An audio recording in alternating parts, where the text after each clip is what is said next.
பெரிய பாறை மாதிரி இருக்கிற இந்த நிலவு தான் நமக்கு இரவுல வெளிச்சத்தை கொடுக்குது.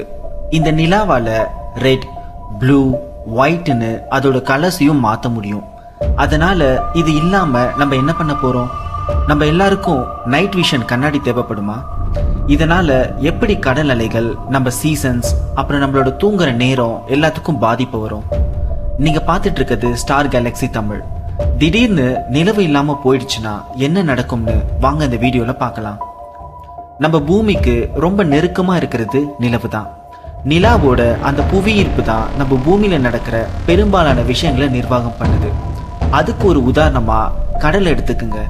உங்களுக்கு சர்ஃபிங் பண்றது ரொம்ப பிடிக்கும்னா அதுக்கு நீங்க நிலாவுக்கு தான் நன்றி சொல்லணும்.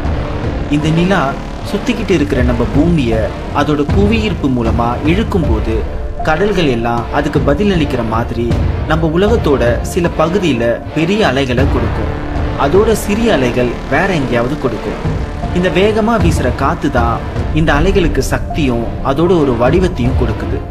நிலாவோட புவியீர்ப்பு தான் நம்மள சூரியன் கிட்ட இருந்து எப்பவுமே நிலையா 23.5 டிகிரி சாஞ்சிட்டு இருக்கிற மாதிரி வச்சுட்டு இருக்கிறதால இது நமக்கு 4 சீசன்ஸையும் அதோட நம்ம உயிர் வாழ்றதுக்கு ஏத்த மாதிரி கிளைமேட்டையும் கொடுக்குது.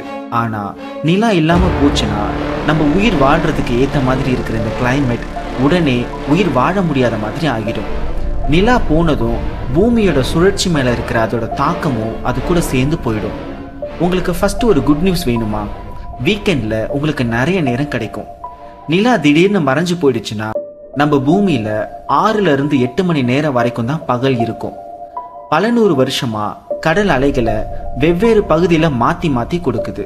அதோட நம்ம பூமியோட கண்டங்கள் மேல இருக்கிற அதோட பிரஷர் நம்ம பூமி சுத்துற வேகத்தையும் மெதுவா வச்சிருக்கு. இதனாலதான் நமக்கு ஒரு நாளைக்கு 24 மணி நேரம் கிடைக்குது.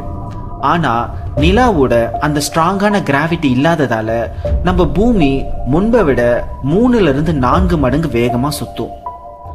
இப்ப இங்கதான் ஒரு பேட் நியூஸ் வருது. இவ்வளோ வேகமா நம்ம பூமி சுத்தும் போது மணிக்கு 480 கிலோமீட்டர் வேகத்துல புயல் காத்து வீச ஆரம்பிச்சிடும். பறவைகள் மற்றும் பூச்சிகள் எல்லாம் உயிர் பிழைக்க வாய்ப்பு கிடையாது. இதுல அதிர்ஷ்டசாலி யாருன்னா நிலத்தை அடிப்படையா கொண்ட உயிரினங்கள், ஆழமா வேரூன்றிய தாவரங்கள், அதோட ரொம்ப சின்னதா இருக்கிற இந்த விலங்குகள். பெரும்பாலான கடல்வாழ் உயிரினங்கள் எல்லாம் அழிஞ்சு போயிடும். கடல்வாழ் உயிரினங்கள் எல்லாம் உயிர் வாழ்றதுக்கு இந்த பெருங்கடல் நீரோட்டத்தை நம்பிதான் இருந்துச்சு. ஆனா இப்போ பெருங்கடல்கள் மேல இருந்த அதோட உரிமையை இழந்துடும். இந்த நீரோட்டத்தோட உதவியால தான் முக்கியமான ஊட்டச்சத்துக்களை பெருங்கடலோட அடித்தளத்திலிருந்து மேல் பகுதி வரைக்கும் பரப்புது.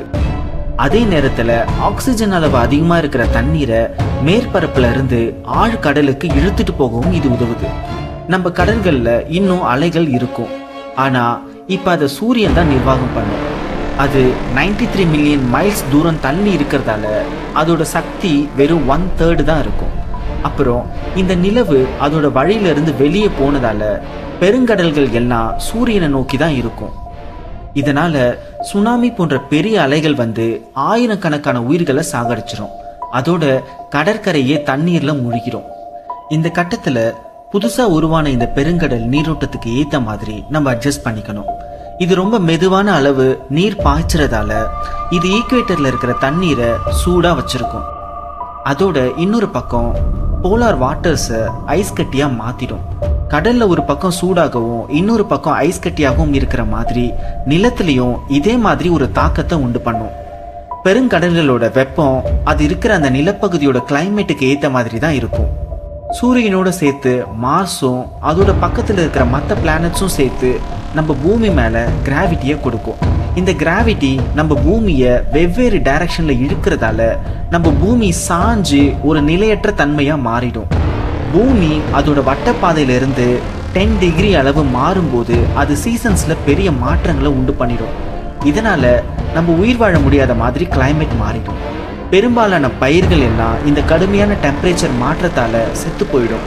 இதனால நார்த் போல்ல இருந்து சவுத் போல் முழுக்க பெரிய பனி பாறையா மாறிடும். நம்ம மோசமான பனிக்கட்டியில உயிர் வாழ பழகிக்கணும். ஈக்குவேட்டர் கிட்ட இருக்கிற சில இடங்களை தவிர இந்த பனிப்பாறை பூமி முழுக்க மூடிடும். பௌர்ணமி அன்னைக்கு நிலாவை பார்த்து நரிகள் ஊழையிடும்னு முழு நிலவை பார்த்து இனிமே பயப்படாதீங்க. நிலா இல்லாம போச்சுன்னா எவ்வளவு பாதிப்பு வரும்னு உங்களுக்கு இப்ப தெரிஞ்சிருக்கும். இனிமே தூங்க போறதுக்கு முன்னாடி வானத்துல நிலா இருக்கான்னு பாத்துக்குங்க. இருந்துச்சுன்னா நிலாக்கு நன்றி சொல்லுங்க. நைட்டு நல்லா தூங்குங்க. காலையில சர்ஃபிங் பண்ணுங்க.